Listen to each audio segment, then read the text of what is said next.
mid-April, and we're at the farm in Greensboro Bend, Vermont. Spring came a little early this year, and we're enjoying it as much as the garlic is.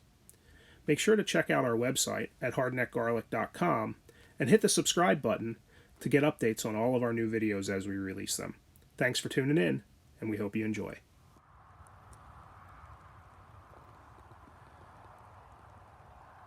April 15th, up at the farm in Greensboro Bend, Vermont. We've had good emergence. Pretty much everything's up, except for a couple of stragglers and all the varieties. You'll always have some cloves that are a little late to pop up. Here on the left are Rocamboles, which are always the first planted and last harvested. Then our porcelains, purple stripes, Asiatics, Turbans, and then on the far end some beds that we're doing some spring experiments with. We'll just take you through a quick walk through the field. As you can see, this year we've planted in plastic. Essentially spacing is about 8 by 8, 3 rows across on a little bit larger than 20-inch bed. This variety on the left, right there in the middle now, is Hungarian Purple. Our Rocamboles over here on the left.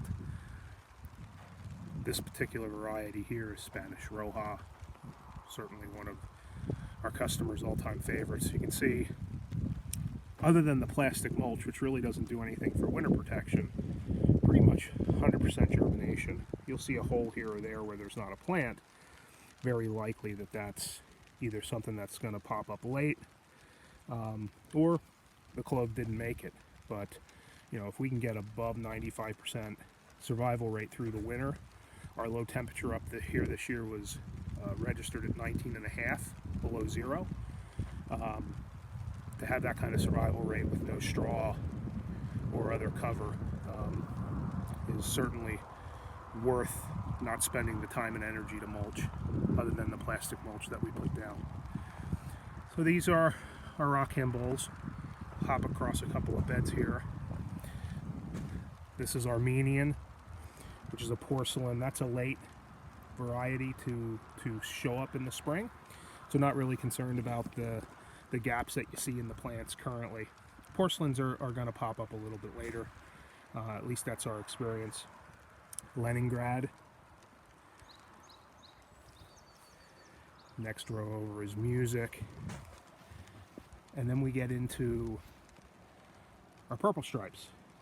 My all-time favorite, Bleached.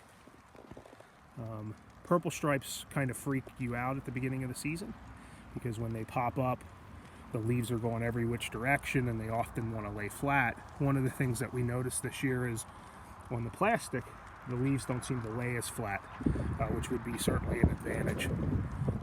Here we have Chaparsky, which is quickly becoming a favorite. Jovic, up at the other end, Monchansky and Bisnick. Purple Glacier, which I think everybody's familiar with. Another one of my favorites here is Matici. Again, you can see really strong germination rates. We shouldn't call it germination rate as much as we call it survival rate.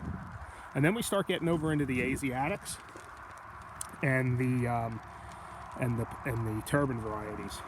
Here we have Thai Purple, and you can see these plants look like they're beat up a little bit more. They've got yellow tips where the other plants didn't. Simply a function of the fact that Turbans come out of the ground so early in the spring, they're going to be up while you're still getting very, very cold temperatures. And so you're going to see some tip damage on those varieties. Nothing really to be concerned about. Here's an example of a plant that got caught underneath the mulch that we took out 3 or 4 days ago. See, the center point looks good. The outer leaves are banged up, but the center growing point is in good shape. So then we have Turbans, which are, from a growth perspective, you can see are well ahead of all the other varieties. Here's Sheehan. Probably my favorite Turban, Uzbek. Next to Uzbek is one of the purple stripes, Dugansky. But as you can see, survival rate through the winter was really good. If there were two varieties that didn't do as well as the others. One of those would be Shandong, and Shandong is usually the first variety up out of the ground, and that may be a function why. We may have lost some because it was likely to be popping up with the late winter that we had this year. It was probably up out of the ground in early to mid-December, and I wasn't here. I was down in Pennsylvania, so I can't confirm that one way or another. But Shandong is one that's beat up. And then we get into the Asiatics.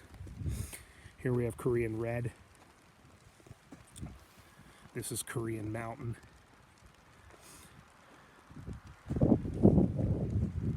Asian Tempest, which is a little bit slower to pop up, as you can tell. And then a variety that's quickly becoming probably our customer's favorite is Murado. We've planted quite a bit of Murado this year. Over here on the far end, we're doing some spring planting and some late planting and some experiments.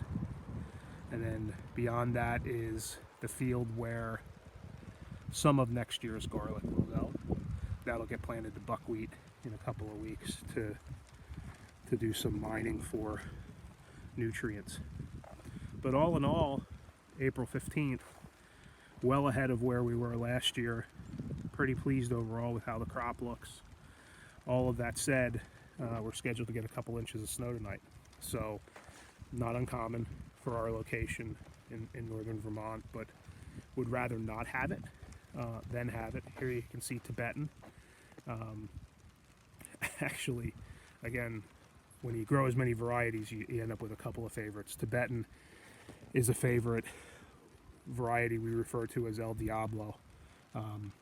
It's by far the hottest variety that we grow.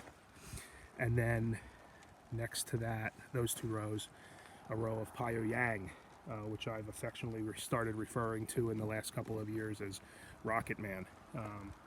Pyongyang is the capital of North Korea, so it's a fun way to play around with varieties and some naming and create conversation with folks. Sometimes good, sometimes bad. But that's the field here in Greensboro Bend, Vermont. Over there in the distance, a little hard to see, you can see last year's field and a part of what will become a little bit of next year's field. Tomorrow, this will be covered in snow.